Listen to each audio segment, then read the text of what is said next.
Baik, Assalamualaikum warahmatullahi wabarakatuh. Alhamdulillah rabbil alamin. Wassalatu wassalamu ala asrofil anbiya'i wa mursalin Sayyidina Muhammadin wa ala alihi wa sahbihi ajmain amma ba'du.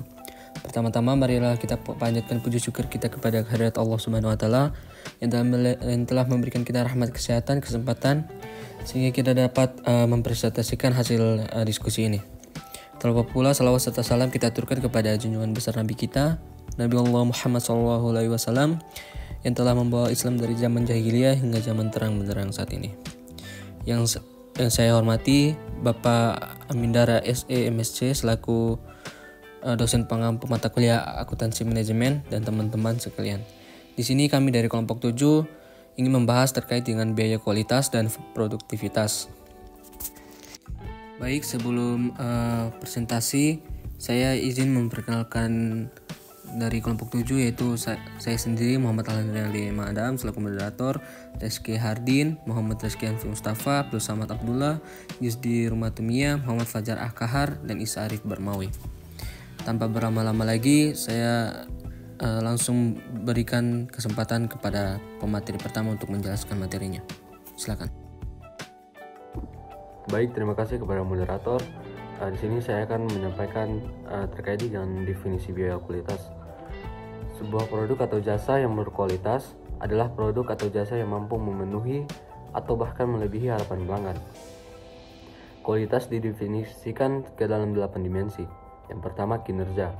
Kinerja adalah seberapa konsisten dan seberapa baik produk tersebut dapat berfungsi.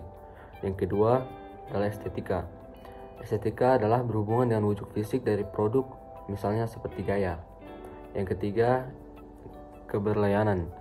Keberlayanan adalah kemudahan dalam pemeliharaan dan atau perbaikan produk. Selanjutnya, fitur atau kualitas desain. Dalam kualitas desain, karakteristik produk yang membedakannya dengan produk lain yang sejenis. Selanjutnya, keandalan. Kemungkinan bahwa produk atau jasa akan berfungsi sesuai yang diharapkan selama jangka waktu tertentu. Selanjutnya, tahan lama. Tahan lama adalah jangka waktu berfungsinya produk. Selanjutnya, kualitas kesesuaian. Seberapa baik produk memenuhi spesifikasi yang diinginkan. Dan terakhir, kesesuaian penggunaan, kesinambungan produk dalam melakukan fungsi yang diharapkan. Jadi maksudnya, kualitas merupakan konsep yang multifaset yang berhubungan dengan berbagai aspek produk atau jasa yang memenuhi atau melampaui harapan pelanggan. Nah, definisi kualitas dapat bervariasi tergantung pada konteksnya, tetapi secara umum kualitas mencakup beberapa elemen utama. Pertama, kesesuaian dengan spesifikasi. Kualitas sering diukur berdasarkan sejauh mana suatu produk atau jasa memenuhi spesifikasi yang telah ditentukan.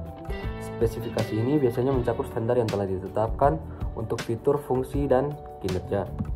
Nah, kualitas juga dapat diartikan sebagai kemampuan produk atau jasa untuk memenuhi atau melebihi harapan pelanggan.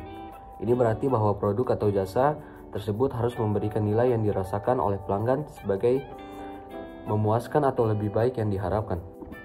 Baik, selanjutnya definisi biaya kualitas. Biaya kualitas adalah biaya yang timbul karena mungkin atau telah terdapat yang kualitas buruk. Biaya kualitas ini berhubungan dengan dua jenis aktivitas.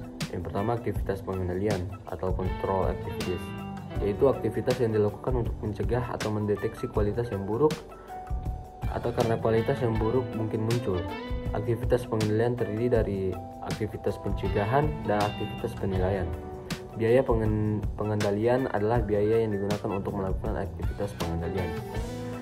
Aktivitas kegagalan atau failure activities, yaitu aktivitas yang dilakukan oleh organisasi atau pelanggannya dalam menanggapi kualitas yang buruk atau kualitas yang buruk sudah terjadi. Aktivitas kegagalan terdiri dari aktivitas kegagalan internal dan aktivitas kegagalan eksternal.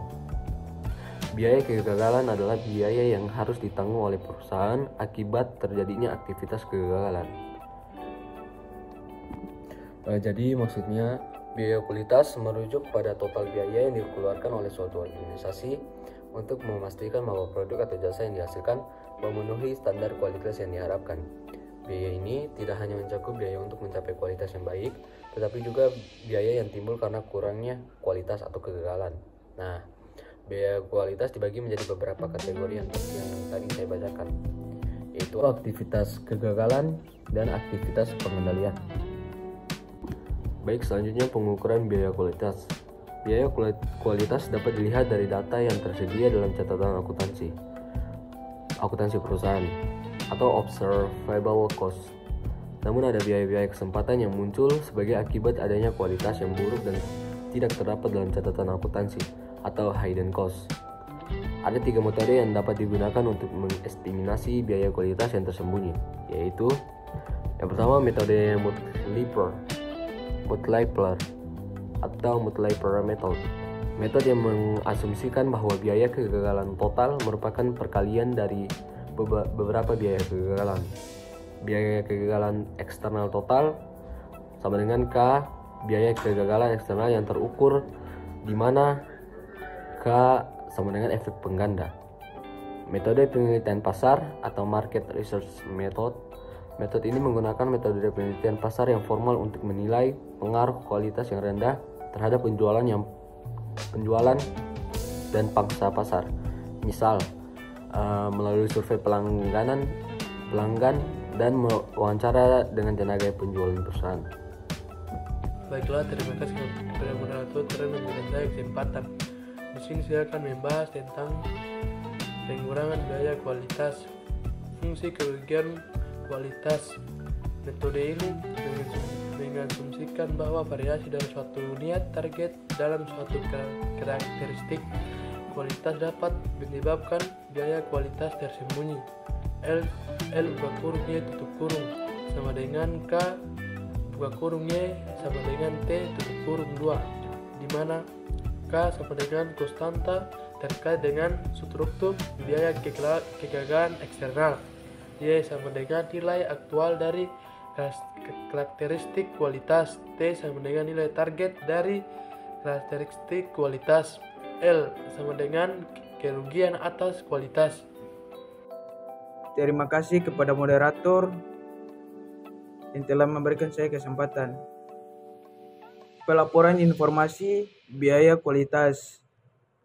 Pelaporan biaya kualitas dapat dilakukan dengan menilai biaya kualitas aktual dalam periode yang bersangkutan. Informasi ini dapat dilihat dengan mudah melalui persentase biaya kualitas terhadap penjualan aktual, pencatatan secara rincian. Kualitas berdasarkan kategorinya dapat menunjukkan 2 hal penting. Besarnya biaya kualitas dalam setiap kategori memungkinkan manajer menilai dampak keuangannya. Distribusi biaya kualitas menurut kategori memungkinkan manajer menilai kepentingan relatif dari masing-masing kategori. Ya, saya akan kembalikan kepada moderator. Oke, assalamualaikum warahmatullahi wabarakatuh. Terima kasih kepada moderator karena telah memberikan saya kesempatan untuk menjelaskan sedikit tentang produktivitas. Langsung saja, produktivitas berhubungan dengan memproduksi output secara efisien, secara khusus berkaitan dengan output dan input yang digunakan untuk menghasilkan output tersebut. Efisiensi produksi total terjadi pada titik di mana 1-2 kondisi terpenuhi. Paduan input yang akan menghasilkan output tertentu. Jika ada satupun input yang digunakan lebih dari yang diperlukan untuk menghasilkan output tersebut. Peningkatan efisiensi teknis terjadi jika digunakan input yang lebih sedikit untuk menghasilkan output tertentu atau dengan menggunakan input yang sama dihasilkan output yang lebih banyak. Dari paduan yang memenuhi kondisi pertama, paduan yang memiliki biaya yang paling rendah lah yang dipilih. Harga input menentukan proporsi relatif masing-masing input yang harus digunakan sehingga pemilihan kombinasi input menjadi penting. Sekian, saya kembalikan ke moderator.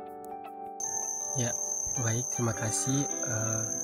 Berikutnya yaitu pengukuran produktivitas, di mana pengukuran produktivitas parsial mengukur produktivitas untuk satu input pada satu waktu, di mana rasio produktivitas sama dengan output atau input.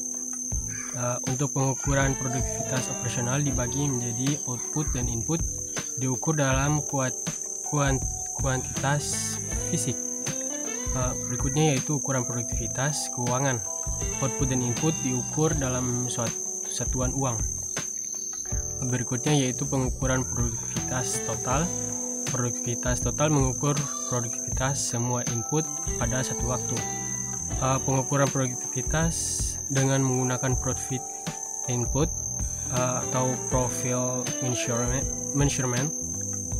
Ukuran opsional seperti bahan baku dan tenaga kerja disajikan terpisah dan dapat dibandingkan dari waktu ke waktu untuk menunjukkan perubahan produktivitas. Untuk pengukuran produktivitas yang berkaitan dengan laba atau profit linked productivity measurement, perubahan laba dari waktu ke waktu dipengaruhi oleh perubahan produktivitas. Untuk menghubungkan perubahan produktivitas dengan perubahan laba, hitung biaya input seharusnya digunakan jika tidak ada perubahan produktivitas. Bandingkan biaya tersebut dengan biaya input aktual. Perbedaan biaya yang muncul merupakan perubahan laba sebagai akibat dari perubahan produktivitas. Next, berikutnya yaitu kualitas dan produktivitas. Meningkatkan kualitas akan meningkatkan produktivitas. Begitu pula sebaliknya. Karena sebagian besar peningkatan kualitas mengurangi jumlah sumber daya yang digunakan untuk memproduksi dan menjual output perusahaan, maka produktivitas akan meningkat. Peningkatan kualitas biasanya akan tercermin dalam ukuran produktivitas. Namun dimungkinkan suatu kondisi perusahaan menghasilkan produk yang hanya memiliki sedikit kerusakan atau tidak ada catatan cacat sama sekali, tetapi memiliki proses yang tidak efisien untuk meningkatkan efisiensi. Untuk dimana proses manufaktur hendaknya didesain ulang dengan proses yang efisien, akan dihasilkan lebih banyak output dan input yang lebih sedikit. Untuk meningkatkan kualitas dan produktivitas, saat ini banyak perusahaan yang menawarkan gain sharing, yaitu insentif berupa cash yang diberikan kepada para manajer dan karyawan jika target kualitas dan produktivitas terpenuhi. Modul akuntansi manajemen. Baik, sekian dari saya. Wassalamualaikum warahmatullahi wabarakatuh. Itulah presentasi dari kelompok kami. Jika ada kurang, kami mohon maaf. Wassalamualaikum warahmatullahi wabarakatuh.